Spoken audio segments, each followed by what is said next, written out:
വിനോദസഞ്ചാരികളുടെ സ്വപ്നഭൂമിയായ മൂന്നാർ ഇന്ന് ഗതാഗതക്കുരുക്കിന്റെ തടവറയായി മാറുകയാണ്. മണിക്കൂറുകളോളം നീളുന്ന വാഹന നിരകൾ, നിശ്ചലമാകുന്ന ജനജീവിതം, ആശുപത്രിയിലെത്താൻ പോലും കഴിയാതെ വലയുന്ന രോഗികൾ, ഗതാഗതക്കുരുക്കിൽപ്പെട്ട് ചികിത്സ വൈകി ഒരു ജീവൻ പോലും നഷ്ടമായ ദുരനുഭവം മൂന്നാർ ഇതിനു മുമ്പ് കണ്ടതാണ്. എന്നിട്ടും ശാശ്വത പരിഹാരം ഇന്നും അകലെയാണ്.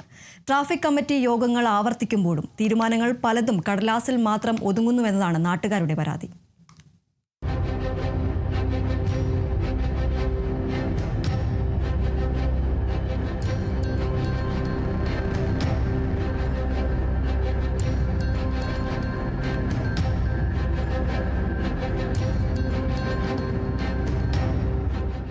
വർഷങ്ങളായി മൂന്നാറിനെ അലട്ടുന്ന ഗതാഗതക്കുരുക്ക് ഓരോ സീസണിലും കൂടുതൽ രൂക്ഷമാകുകയാണ്.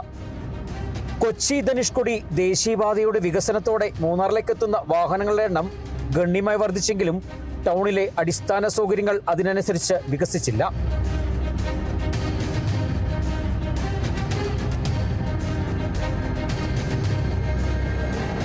ഗതാഗതക്കുരുക്കിന്റെ ഏറ്റവും വലിയ ദുരിതമനുഭവിക്കുന്നത് മൂന്നാറിലെ പ്രദേശവാസികളാണ്. അത്യാവശ്യ ആവശ്യങ്ങൾക്കായി പുറത്തിറങ്ങുമ്പോൾ പോലും മണിക്കൂറുകളോളം ഗതാഗതക്കുരുക്കിൽ കുടുങ്ങേണ്ടി വരുന്ന അവസ്ഥയാണ്. சாதாரணமாக இங்கே லோக்கலில் உள்ள ஆளுகளுக்கும் கெஸ்ட்டுகளுக்கும் ஒரு ஹாஸ்பிட்டல் கேஸு ஆம்புலன்ஸ் போகிறதுக்கும் இருக்கிற ரொம்ப வசதி இல்லாமல் இருக்குது. ரொம்ப சிக்கலாக இருக்குது. அதேமாதிரி லோக்கலில் உள்ள ஆட்டோ ஜீப்புகள் ஓட முடியாமல் ஆளுகளை இங்கேருந்து ஜாமான்கள் வாங்கிட்டு வெளியே ரொம்ப தூரம் தள்ளி போய் நடந்து போய் ஆட்டோவில் ஏறுற மாதிரி வருது. ലോക്കലുള്ള വണ്ടിയിൽ എതുമേ ഓടാൻ முடிய മാട്ടേക്ക്. ഗതാഗതക്കുരുക്കിന്റെ മറ്റൊരു ഇര സ്കൂൾ വിദ്യാർത്ഥികളാണ്. ദിവസവും ഗതാഗതക്കുരുക്കിൽ കുടുങ്ങി സ്കൂളിലെത്താനും കുട്ടികൾ വൈകുന്നു. ഓരോ ദിവസവും ഈ ദുരിതം സഹിക്കുന്നത് കുട്ടികളും ആശങ്കയോടെ കാത്തിരിക്കുന്നത് മാതാപിതാക്കളുമാണ്. മൂന്നാറിലെ വലിയ ഗതാഗതക്കുരുക്ക് കാരണം സ്കൂൾ കുട്ടികൾ ഉൾപ്പെടെയുള്ളവർ അത് സ്കൂളിൽ സമയത്ത് എത്തുന്നില്ല എന്നുള്ള വലിയ പ്രശ്നം. ദൂരങ്ങളിൽ ബസ്സിൽ പോകുന്നവരുണ്ട്, തൊട്ടടുത്തുണ്ട്. അതേ കുട്ടികൾ തന്നെ വൈകുന്നേരങ്ങളിൽ ഈ ട്രാഫിക്കിൽ കിടന്ന് മണിക്കൂറുകളോളം ഒന്നും ബാത്റൂമിൽ പോലും പോകാൻ പറ്റാതെ കുട്ടികൾ ട്രാഫിക്കിൽ കിടക്കുകയാണ്. എന്നിട്ട് അവർക്ക് വീട്ടിലെത്താൻ പറ്റുന്നില്ല. അതോടൊപ്പം തന്നെ അവരുടെ മാതാപിതാക്കൾ ചിലർ ജോലിക്ക് പോയിട്ട് വരുന്നവർ ഈ സമയത്ത് വീട്ടിലെത്തുന്നില്ല. ഇങ്ങനെ വളരെ ദുരിതം പിടിച്ച ഒരു അവസ്ഥയിലേക്കാണ് മൂന്നാറിലെ ജനങ്ങൾ പോകുന്നതെന്നതായിട്ട് സംശയമില്ല. ഗതാഗതക്കുരുക്കിൽ ദുരിതമനുഭവിക്കുന്ന മറ്റൊരു വലിയ വിഭാഗമാണ് വിനോദസഞ്ചാരികൾ. വിവിധ ടൂറിസം കേന്ദ്രങ്ങളിലേക്ക് പോകുന്നവർ മണിക്കൂറുകളോളം ഗതാഗതക്കുരുക്കിൽ കുടുങ്ങിക്കിടക്കേണ്ടി വരുന്നു. ഭക്ഷണം കഴിക്കാനോ പ്രാഥമിക ആവശ്യങ്ങൾ നിർവഹിക്കാനോ പോലും കഴിയാതെ കുരുക്കിൽ ചിലവഴിക്കേണ്ട അവസ്ഥ. ഒടുവിൽ മൂന്നാറിന്റെ മനോഹര ഓർമ്മകളുമായല്ല, ഗതാഗതക്കുരുക്കിന്റെ കൈപ്പേറിയ അനുഭവങ്ങളുമായാണ് നിരവധി സഞ്ചാരികൾ മടങ്ങുന്നത്.